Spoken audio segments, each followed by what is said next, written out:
Pass it around somewhere. Okay. All right, so let's begin. I chose this piece because this is the last time we'll be meeting before Rosh Hashanah and before Shmita.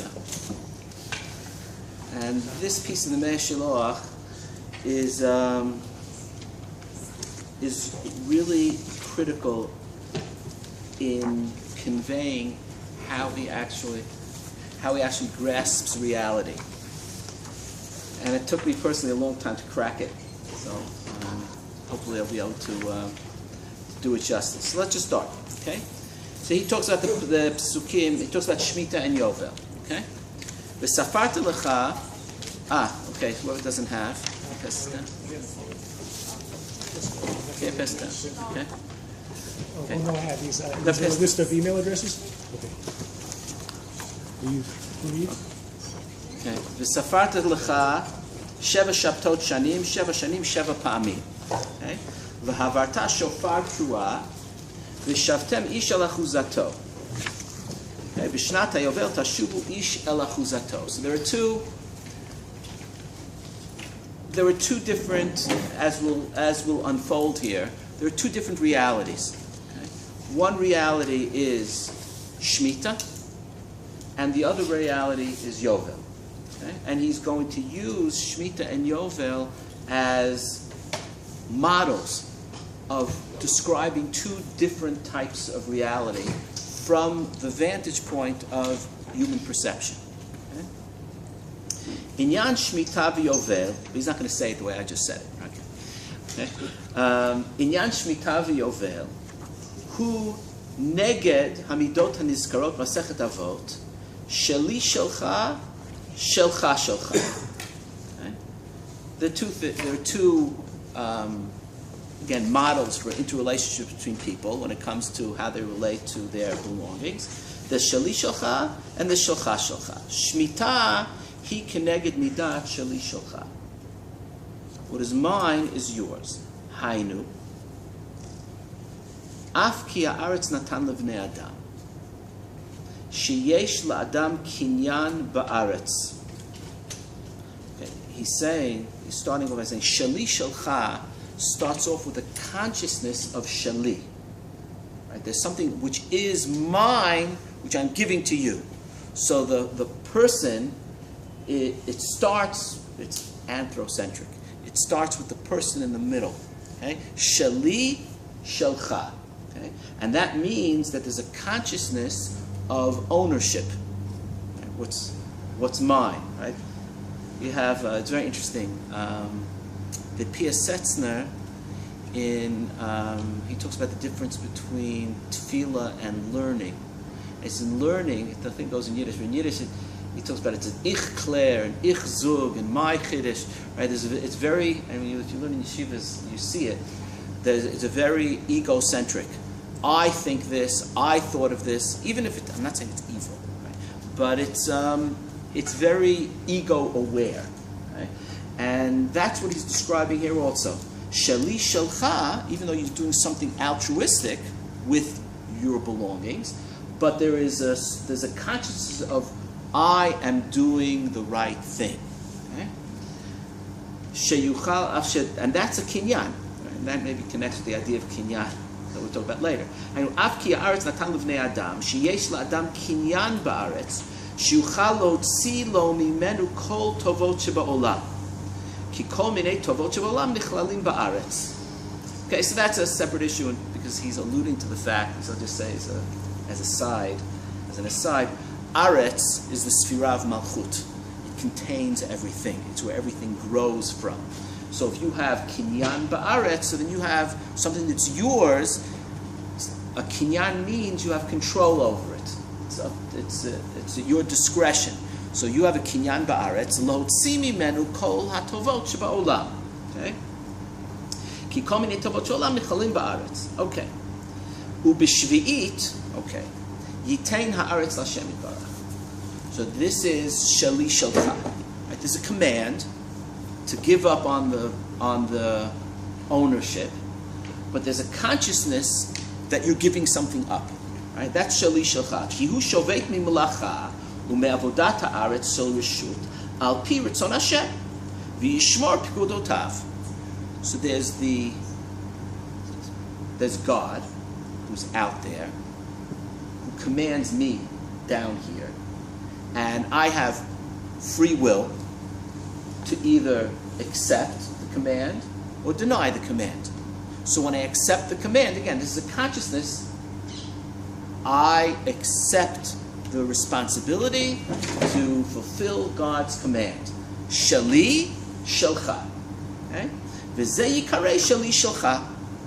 Hainu, sheha'adam makneh l'Hashem yitbarach kol kinyano ba'aretz. So it's God, it's human beings giving to God. V'yovel hu keneged midat shelcha shelcha. Shemitzvat, let's see what he does with this. Shemitzvat Yovel he sheyashuv ish al achuzato. There's this idea of primordial harmony. Everything, the way God initially, let's say, imagined it. We'll talk about that when we talk about Rosh Hashanah. The way God initially imagined it, everything was in its proper place. Okay? So, in Shnat HaYovel, everything goes back to its proper place, the way it was originally intended. And when that happens, there is no mine and yours. There's just God. There's just God's consciousness, but not human consciousness. So therefore, there's no shali to be shelcha. Right? There's only shelcha shelcha. There's an awareness of what I thought was shali. Comes Yovel, I realize it was shelcha all along. Okay. Hushi yashuv ish al achuzato v'ish al mishpachto. Ki be'emet. This is very important. Be'emet, in reality, because the reality of Shmita is not be'emet. It's not fully real. Okay? The true reality is Yovel, which we generally do not have access to. Okay?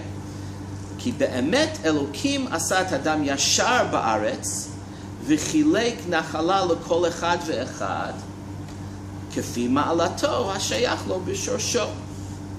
So everything has its order. V'chein heitziv ish al diglo v'amar alehem avadaihem. Right, so that's like the digalim in the midbar. Everyone is where it's supposed to be. There's harmony. Okay. V'chein heitziv, right? Ish al diglo v'amar alehem avadaihem. Ach machmat shehem bikshu cheshbonot rabim. Right, that's the continuation of the pasuk. Elokim asat adam yashar v'hem bikshu cheshbonot rabim. Ad shezeh yizkeh la'alot u'larchiv et gvulo v'liknot chaveiro la'avod bo v'zeh yered l'mkor me'achuzato ad shemocher atzmo. So then things change. It's like, okay, we have some parents here, some grandparents here. You finally fix up the playroom and you put all the toys back where they're supposed to be, and then the kids come along and they mess it up. So that the Shnot HaShmita, right, the 49 years, are the people playing in the playroom and messing everything up. And then comes the 50th, then comes Shnat HaYovel, and everything goes back on the shelves the way they were supposed to be, right? So this is, God is watching all this happen, right? And for 49 years, he has to restrain himself, so to speak. And it comes the 50th year, Isha, everything goes back the way it was. But what happens in all those other years?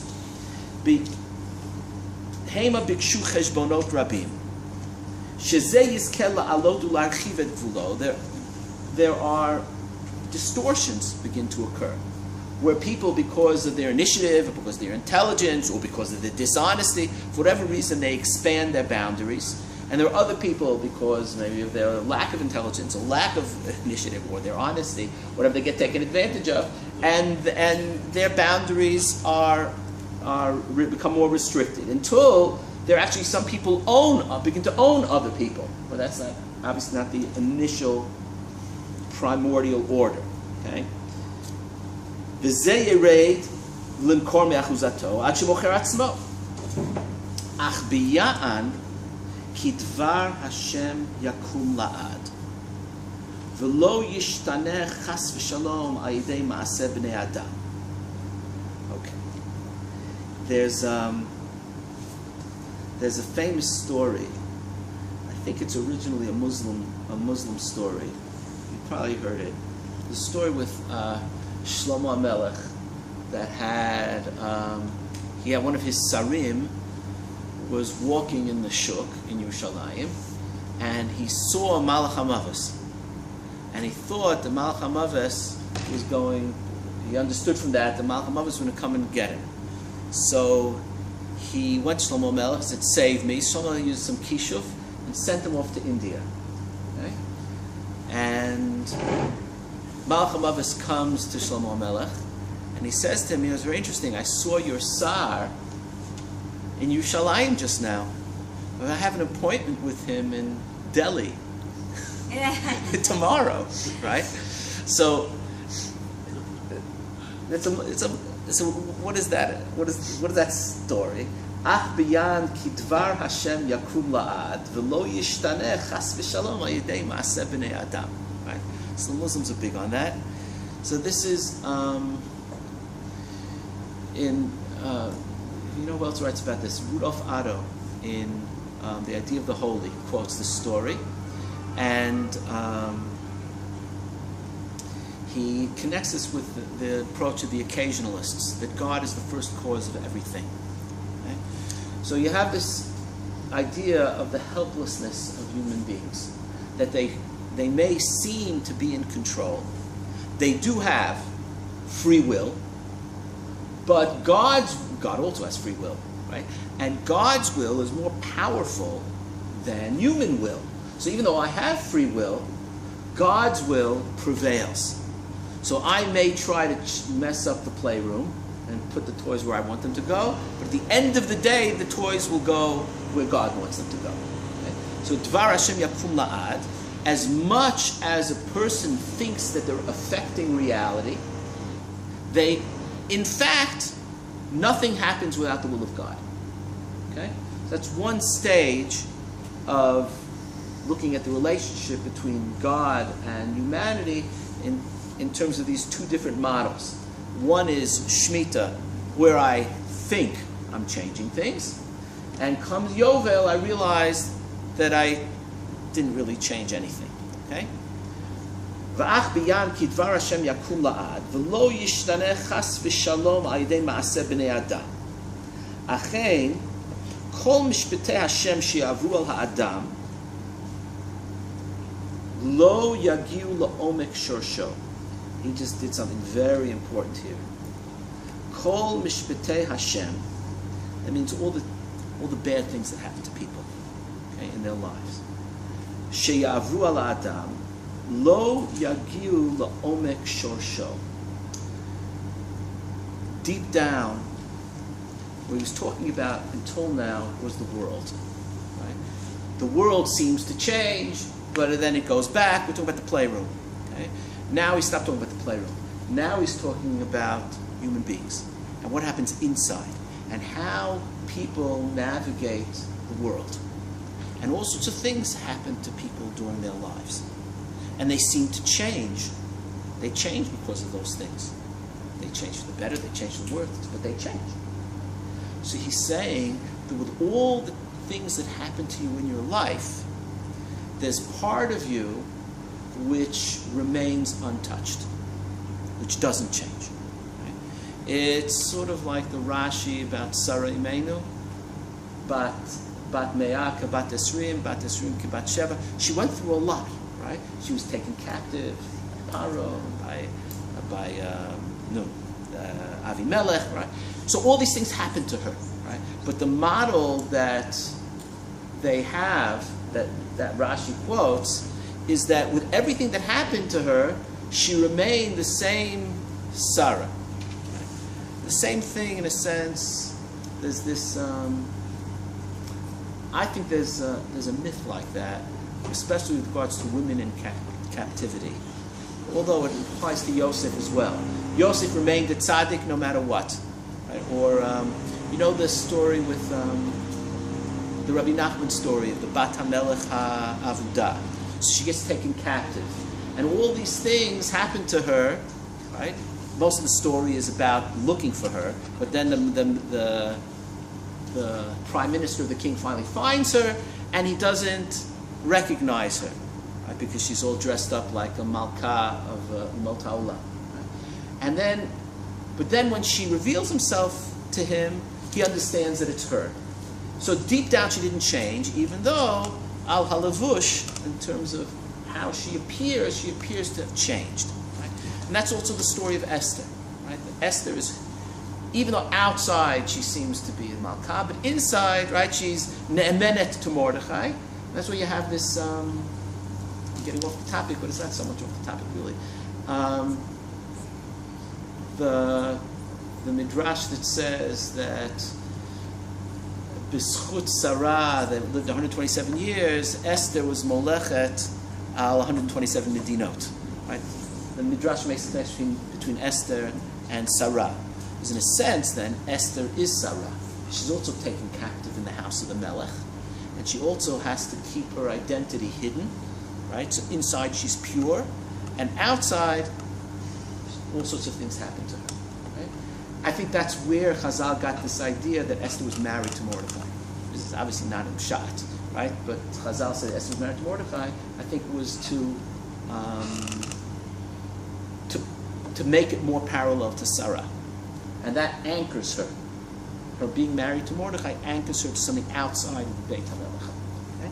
So this is Achein kol mishpatei Hashem shi'avru al Adam lo yagiu la'omek shorsho.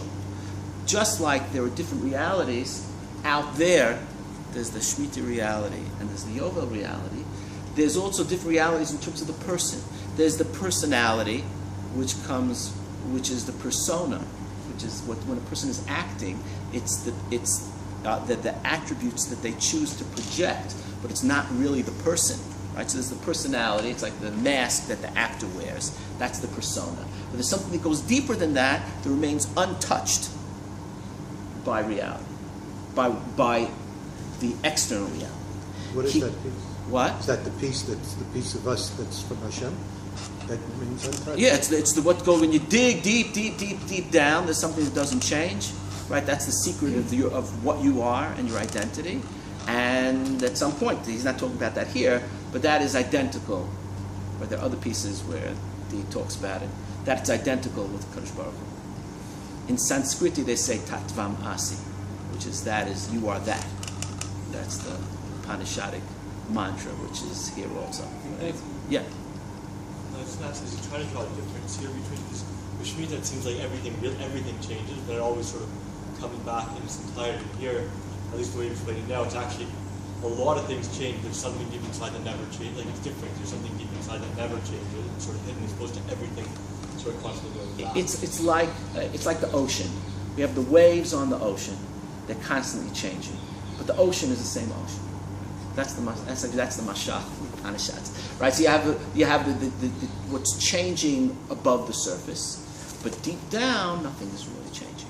So that he's talking about it. If you talk about Shmita and Yovel, you're stuck by talking about it in time, right? There are times that are like this and times that are like that. But time is also, as the Sfasema said, is a davar nivra, right? It's a construct, the way we try to grasp reality, right? But this doesn't have to be understood in terms of time. This is true all the time, that there's what's on the surface and that's what remains unchanged. And this is always going on. One way of talking about it is the years of Shmita and the year of Yovel. That's only one way of talking about it. It resonates on different levels all the time. Okay? Is that helpful?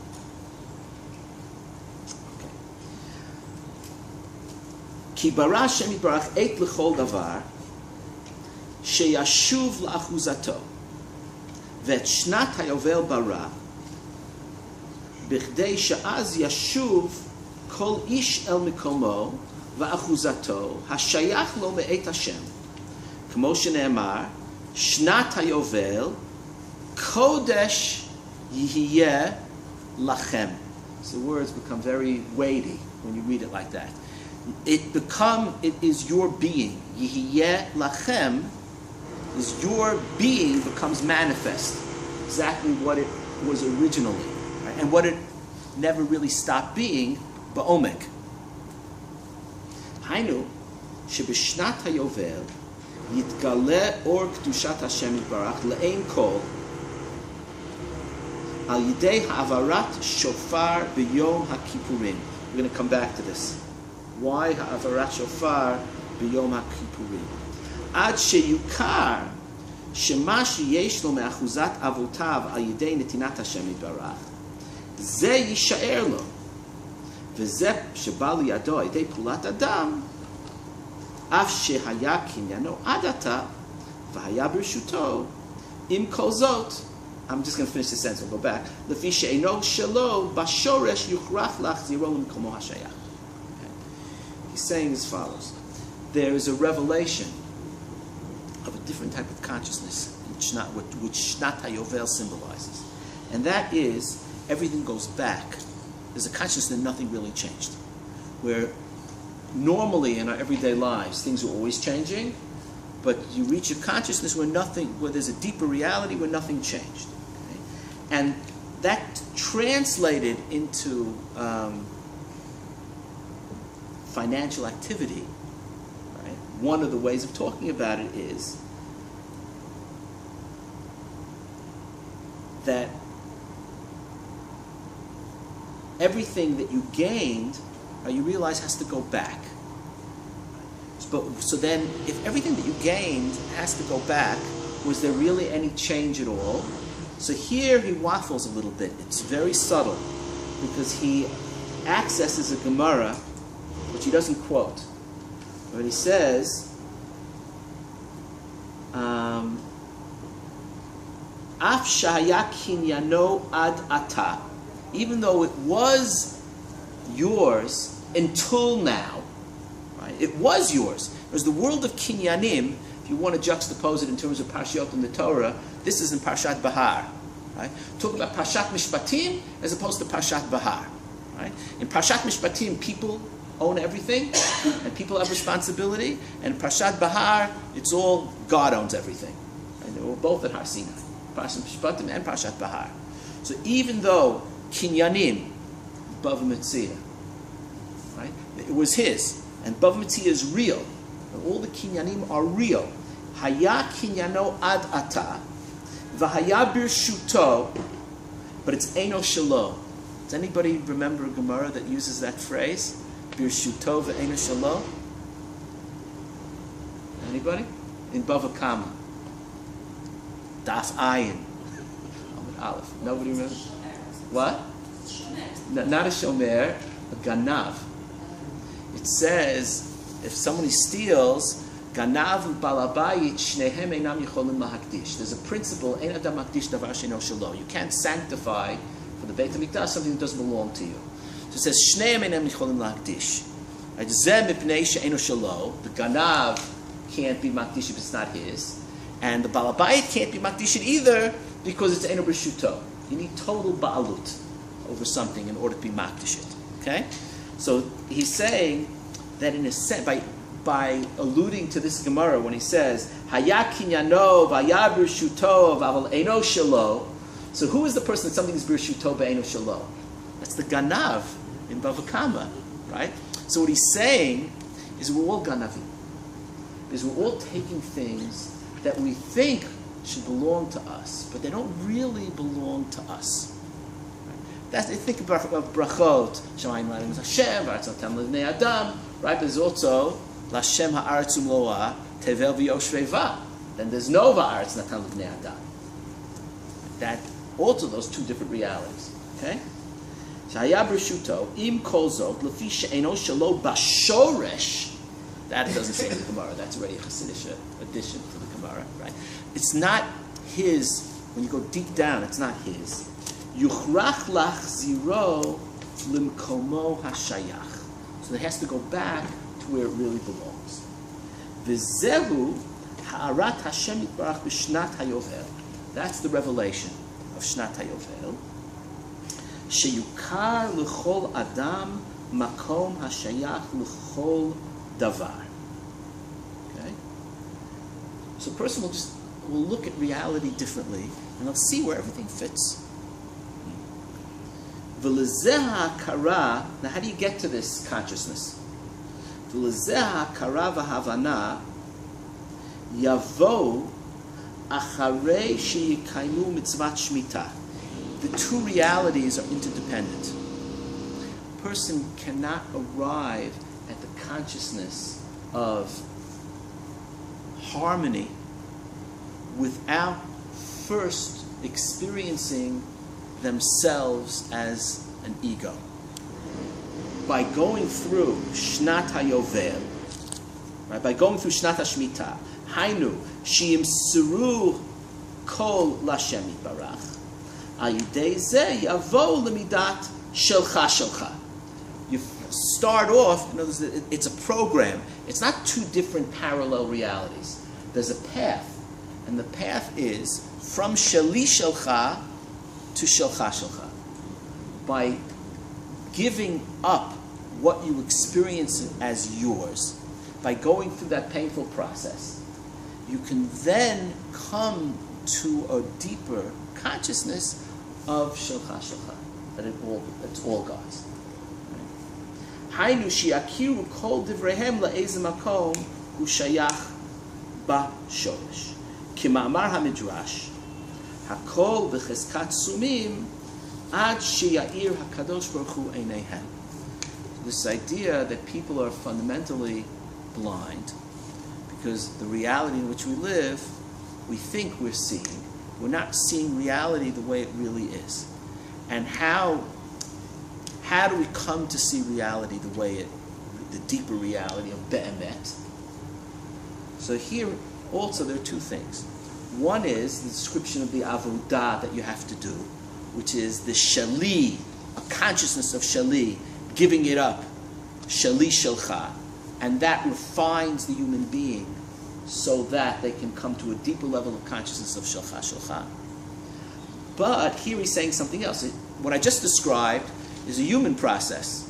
Right?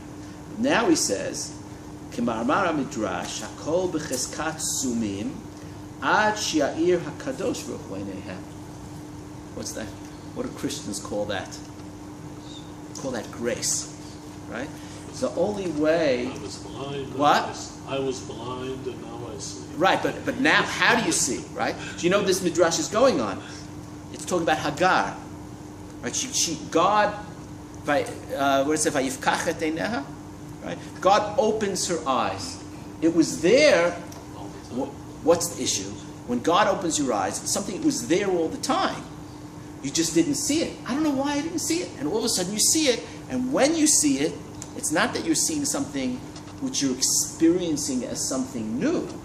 You're experiencing something that it was there all the time. Right? It's a different type of experience. It's almost Platonic in the sense of recollection. I see it now. It seems I see it for the first time, but I experience it as having been there all the time. The Hashiloach describes what redemption is, and in Bereshis he talks about the experience of Yosef, of how the Achim, it's the same idea, how the Achim experienced Yosef. When Yosef revealed himself to his brothers. So what was he beforehand in their eyes? He was this Ish Mitzri who was driving them crazy, who was oppressing them. Right? And then he says, Ani Yosef. So where did that Ish Mitzri go? Just evaporated. And now they see that it's Yosef, but they understand not only Mikanu Lahaba that it's Yosef, that it was always Yosef.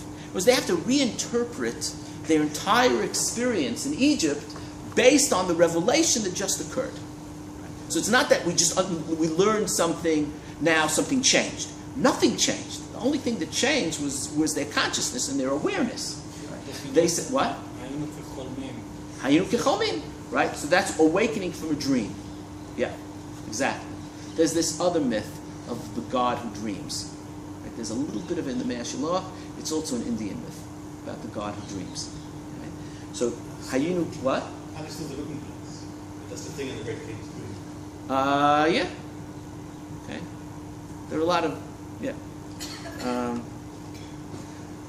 I spoke to someone who's from India, who's a guru in India. Jewish? No. And he put it this way. It was a very poetic way that he put it. He said, "We're all reflections in the mirror of God's consciousness." That's the way he put it. I had to think about that. But what he's saying here is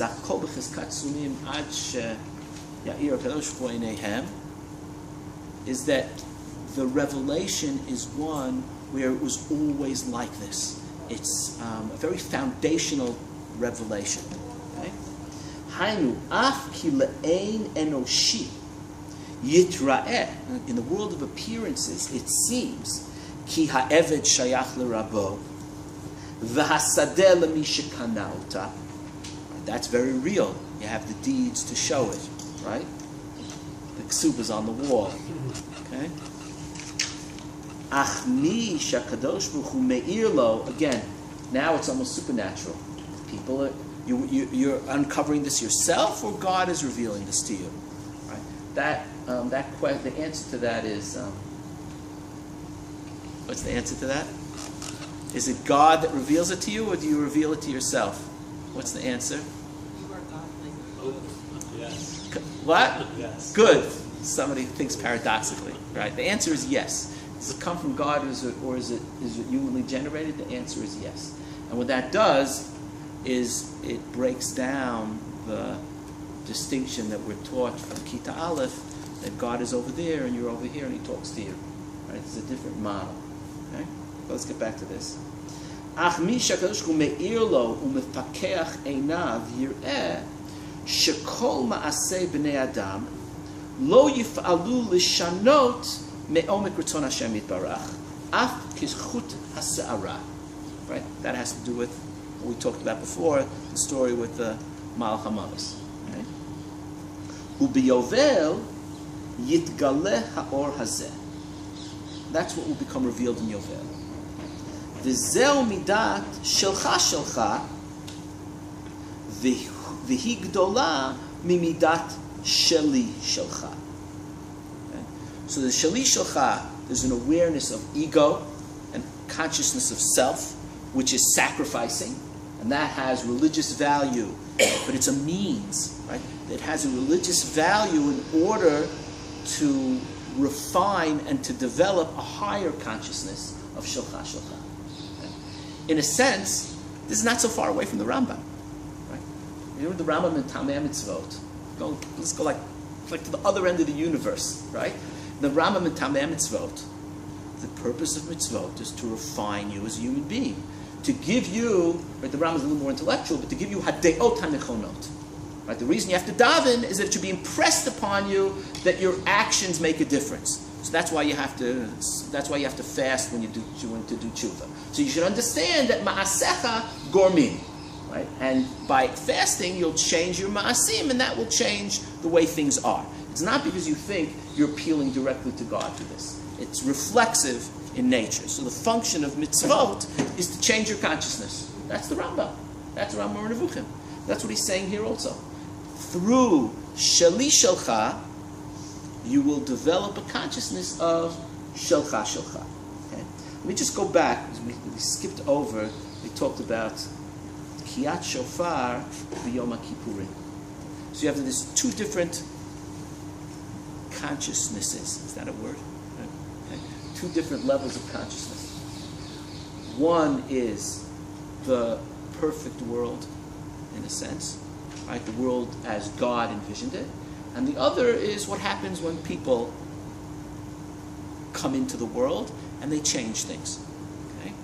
So what is the Tkiyat Shofar? Zeyit Galeh al Yidei Tkiyat Shofar B'Yom Kippurim. So we have to talk a little bit about how Rosh Hashanah and Yom Kippurim fit into this model. It's very strange that Rosh Hashanah, actually the Ramban in his Drush on Rosh Hashanah talks about this. All it says in the Torah is that it's a Yom Teruah, Yom Zichron Teruah, it's a Mikra Kodesh on the first day of Tishrei. It doesn't say in place explicitly that it's a Yom Hadin. Right? So the Ramban says the Trua alludes to din. Okay? So you can look at the Ramban al Torah, and you can look at the Ramban and his Drasha on Rosh Hashanah. Okay? So the Trua alludes to din. Actually, we just experienced it. The all-clear sign, when you have it Sfira, is but when you have to go into the Cheder Bitachon, it's up and down. Right? So that's Trua. Right? That's what Ramban says. Okay? In the Midbar, when they had to move, so they were matria. When it came time to gather everyone in, they were tokei. Right? So Tkiyai says midat harachamim, and Trua is midat hadin. That's the Ramban and his drush on Rosh Hashanah. So okay, so what? If Trua is the all clear, how is that clear? Trua is not the all clear. Trua is the take cover. Oh, I don't want to put everybody through that again. Okay. Right. So the Trua is take cover, and the Tkiya is the all clear. Okay. So you have an allusion to Yom Hadin, but why should Din be associated with Briat HaOlam? It doesn't say that any place in the Torah that it's Rosh Hashanah or it's Briat or that it has to do with the creation of the world. Why should I associate these two ideas?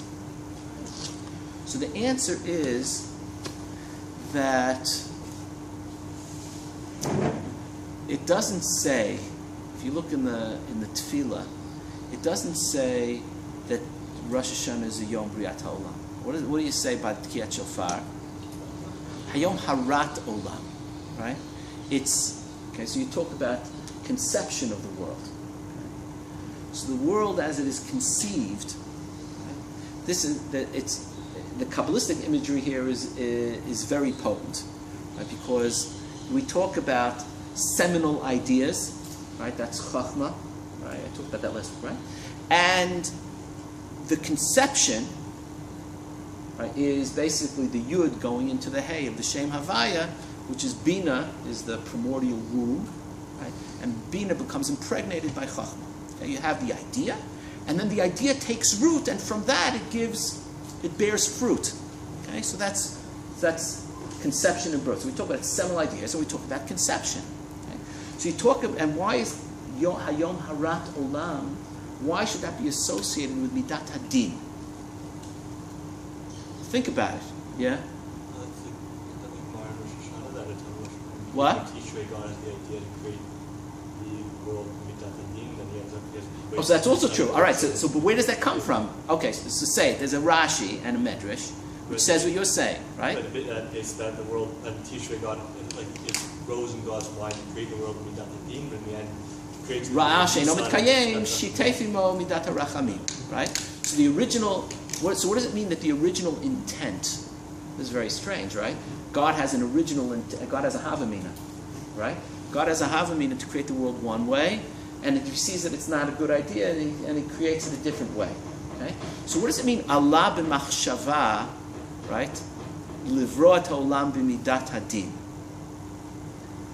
So what's the original concept? Conception. Hayom Harat Olam. What's the original concept? Okay? In every creative process. What? It's perfection.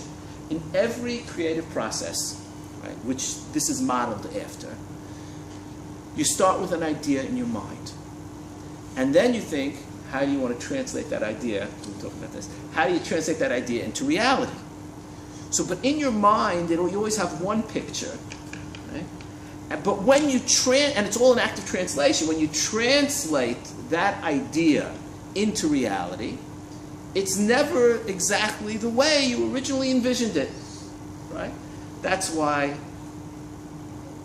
Yael, tell me if this is true. Writers might have an issue of you have this idea and you put it to paper. It's no good. You tear it up and you start again, right? The biggest enemy to creation is perfectionism. Right?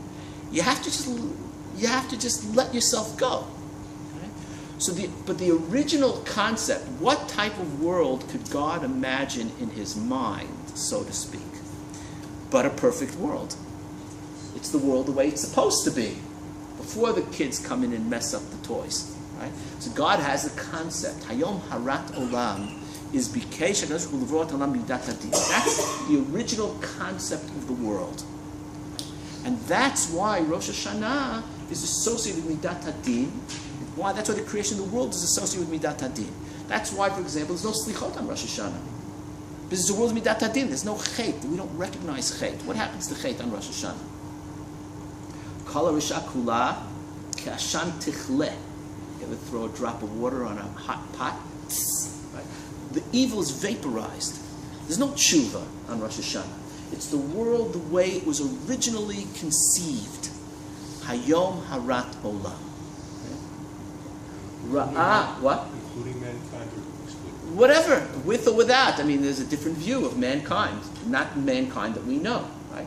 So then you have Ra'ah she'eno mitkayem, shitefi mo midat harachamim. So what's this? Where is the shitefi mo midat harachamim? No. If the original conception is Rosh Hashanah, where do you have shitefi mo midat harachamim? That's Yom Kippur, right? You have a certain way tshuva and Yom Kippur, right? Yom Kippur, Ra'ash Olam Eino Mitkayem B'Midat Hadin is Rosh Hashanah. Shitefi Mo Midat HaRachamim is Yom Kippur, right? And that's why the Ramban al Torah is Yom Kippur is Yom HaRachamim B'Din, right? And that is, this goes, the rituals. I talked about rituals telling stories. Did I talk about that last week? Rituals tell stories. I don't know if I talked about that last week. Okay, whenever you have Rosh Hashanah tells us, Rosh Hashanah and Yom Kippur tell the story of creation. How do they tell the story of creation? Tkiyat Shofar is Yom Truah, is Yom Hadin. Right? That's the only thing that's explicit on Rosh Hashanah. But he had to be Oteif the Din in Rachamim. That's why you need the two Tkiyot. The Tkiyot are the Midat HaRachamim with the Truah in the middle. So basically, by being Tokei Shofar, you're reenacting creation. You're reenacting that first Rashi of Allah b'machshava levrot olam b'midat hadin, ra'ash eno mitkayem shitefi mo midat harachamim. That you have to know that things aren't going to be perfect, but you have to create anyway.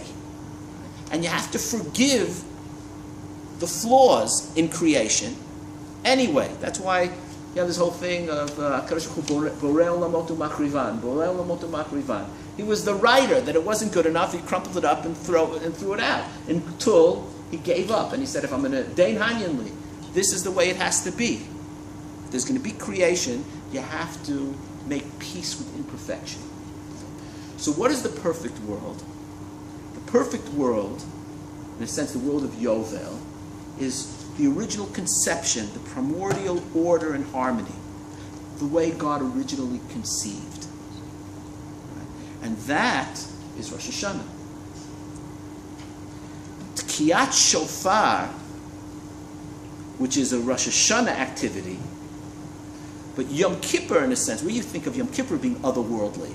Yom Kippur is not which is otherworldly. Yom Kippur is the world where you chote and you have to do tshuva. What's otherworldly is Rosh Hashanah, where there is no chet. Right? Where kol shakula ke'ashan tichle. So what happens in Shnat HaYovel is, what did he say? This consciousness of an eternal, unchanging perfection of God's original intent, where the ego consciousness is dissolved and it's shelcha shelcha and there is no shali. Right? That is the reality of Rosh Hashanah. But that's not the reality I generally live in. I live in the reality of Yom Kippur, where I'm chote, where there's me and there's God, and I'm chote, and I have to do tshuva, which is shali shalcha. On Shnat HaYovel, the Rosh Hashanah reality breaks into Yom Kippur. So when you tokei shofar on Yom Kippurim, the Gemara says that not only that, they daven Musaf differently. That Yom Kippur, they said Malchus Zichronos and Shofros in Musaf. Not the way, as Machlos what they did in Musaf or Shabbos. But they daven Malchiot Zichronot and Shofarot on Yom Kippur.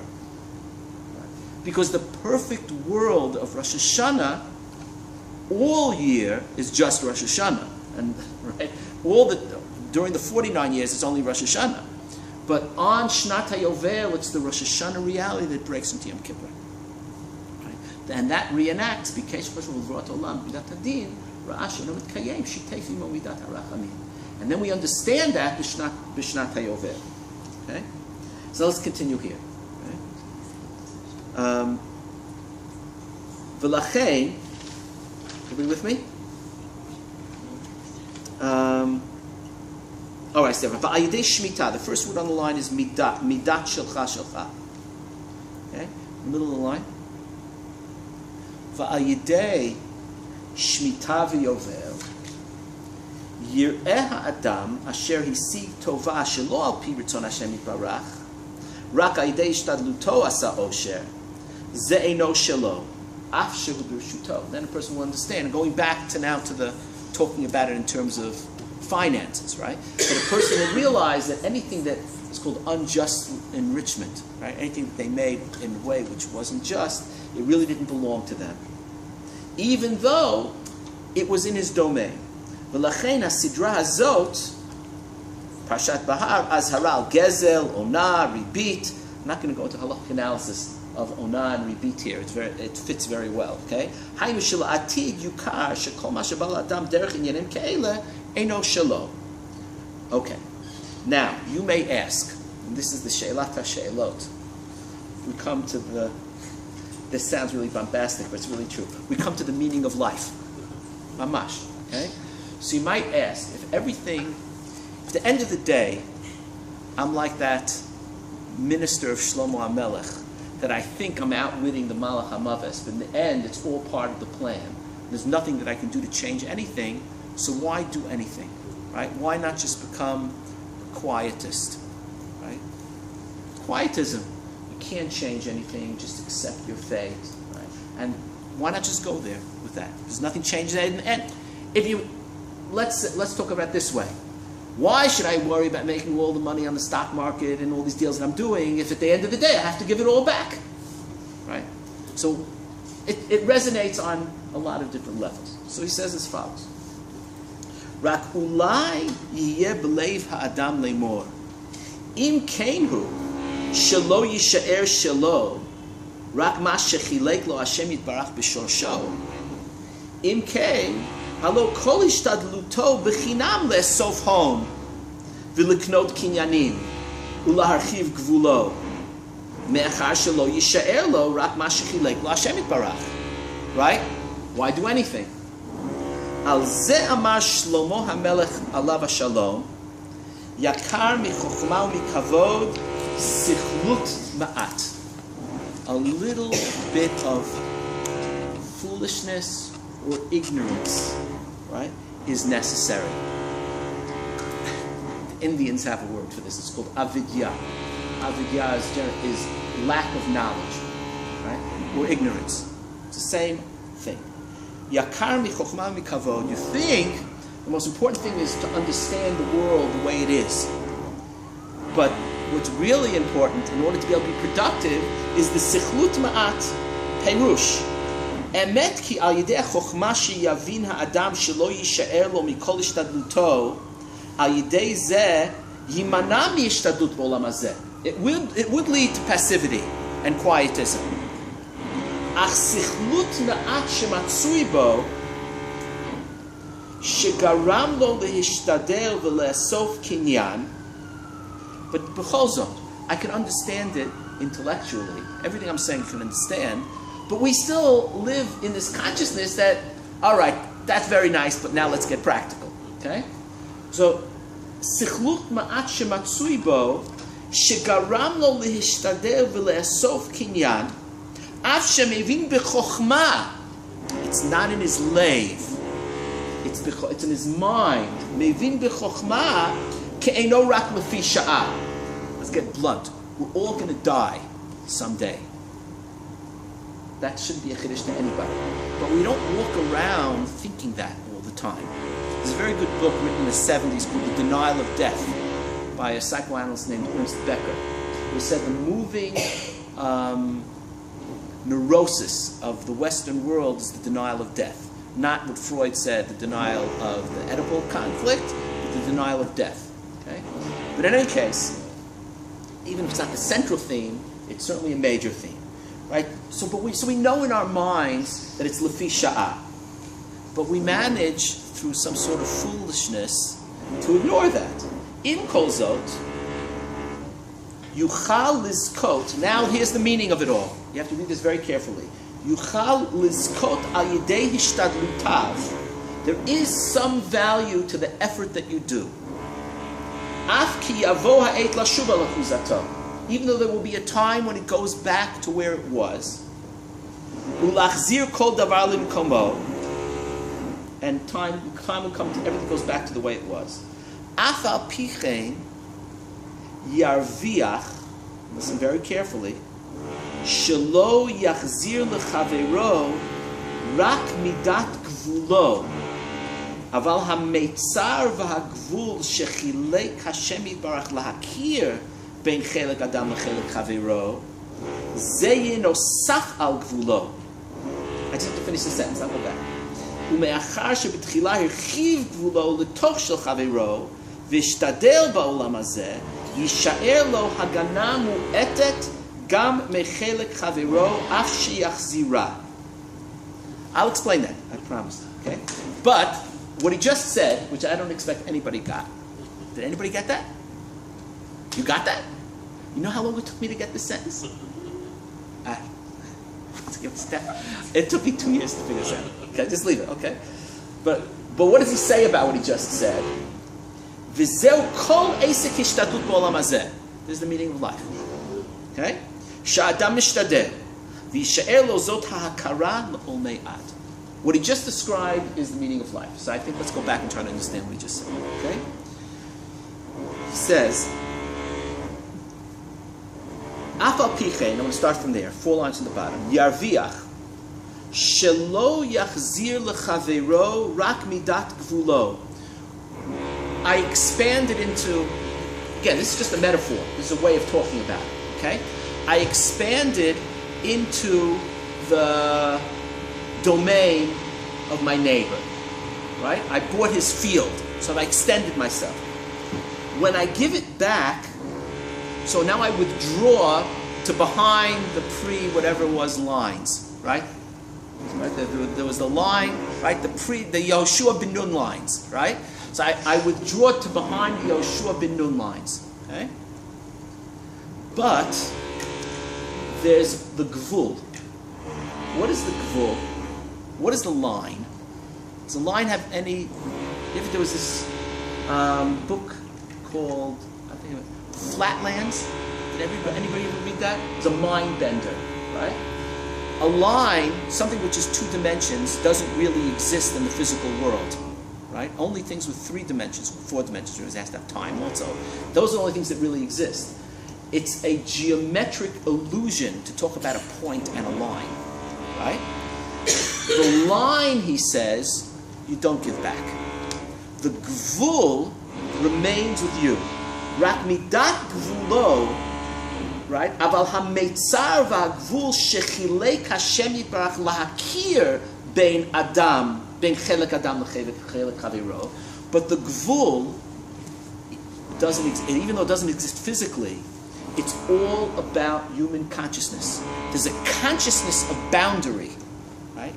That consciousness of boundary which God created so that you should be conscious of what's yours and what's not yours, conscious of your place in creation, right?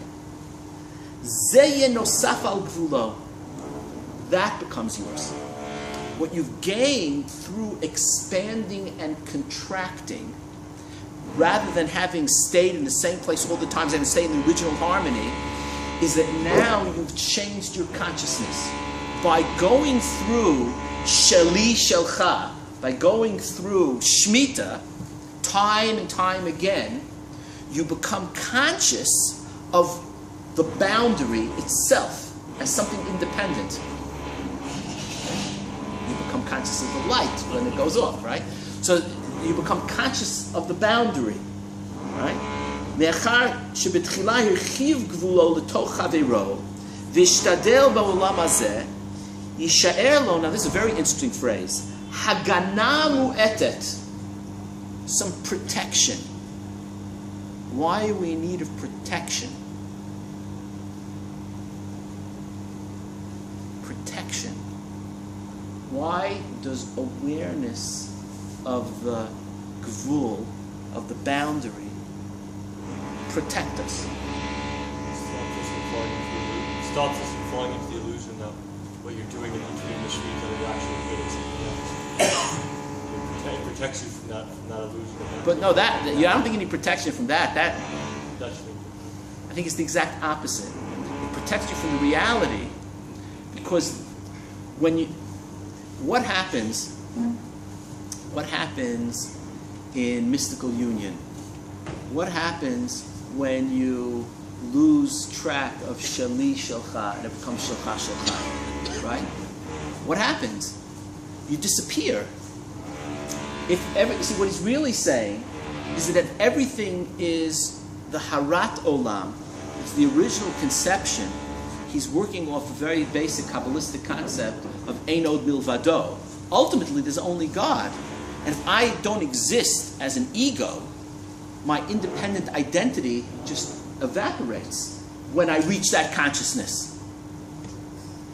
It's what happens to the tipa when it falls into the yam. Right? Does it stop being a tipa? So now there's just the yam. The tipa came from the yam. Don't think of it as a tipa that was separate from the yam. Think of a raging sea, and it hits the rocks, and you get and there's spray. That spray is part of the sea. But for a moment it's out there, and then it falls back into the sea, and it stops being a particle of spray. So that's what we are. So we're just spray that's going to come back into God when we die. So what protects us as independent consciousness is the awareness of the boundary. It's through the activity, this is the meaning of life, through the activity of the mesirut nefesh of the Q mitzvot, particularly shali shelcha, that reinforces a sense of self, which when we come to the place of really hakol ein od milvado, but what I did created a consciousness. The things go back, but the consciousness doesn't change. Right? So even though everything goes back, now let's read it. Yisha'er lo hagana mu'etet gam mechelek chavero af sheyachzira. V'zeu kol esek hishtadut b'olam hazeh shahadam mishtadeh. Everything you do ultimately is to change consciousness. V'yisha'er lo zot ha'akara l'olmei ad. That is eternal. So something does change. There's a very delicate line here. It's not that nothing changes. Hayom harat olam. There is a world. Shitefi mo midat harachamim. You go back on to the reality of Rosh Hashanah, to the reality, that pristine reality. But after you went through Yom Kippurim, it's different than had it been perfect the whole time. There's a certain consciousness and awareness of yourself as a spiritual being which remains distinct. The concept of boundary has been imprinted upon your consciousness. It's like when you keep sacrificing something, then now you have an acute awareness of it. Whereas if you took it for granted, you're not aware of it. So that changes. That's the Mashin Nish'ar Lo L'Olmei Ad. Okay. All right. So we'll stop here with the Hashiloach. You guys want to watch?